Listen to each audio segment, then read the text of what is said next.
Living in the Middle East, you realize there are some very typical Middle Eastern words that nobody else around the world tends to understand. One such word in a corporate context is the word local sponsor. Now, who is the local sponsor?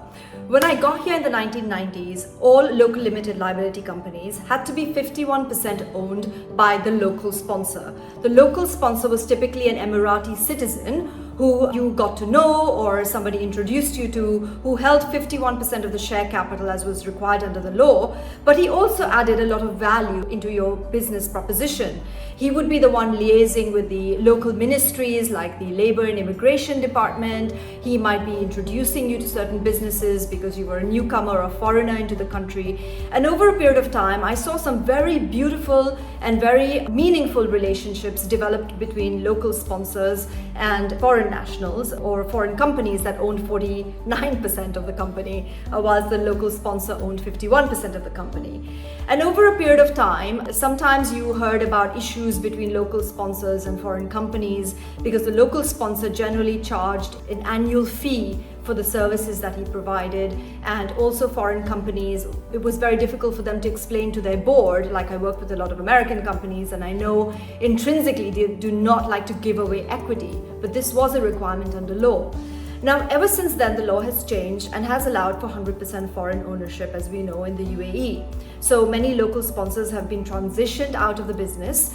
But in some cases, I have also advised clients that you might want to consider keeping the relationship with your local sponsor because that relationship has added a lot of value and a lot of cultural context. And also, there are some companies who are not able to navigate the labor immigration aspects of the business as the business has been growing and as they've needed support on all of these things. So in some cases, we've actually held on to our relationship with the local sponsor, especially if we've had a very good long-term relationship, and either transition that local sponsor so that we don't have Islamic Sharia succession issues if, God forbid, the local sponsor were to die. So we've transitioned him into his own holding structure that then holds our company, or we've ended up in a situation where we've done that but reduced the shareholding from 51, which we didn't need to do anymore, to say 5 or 10%, so that the local sponsor is involved in our business, gives us the cultural context or the cultural aspects that we need for our business, continues to help with labor immigration,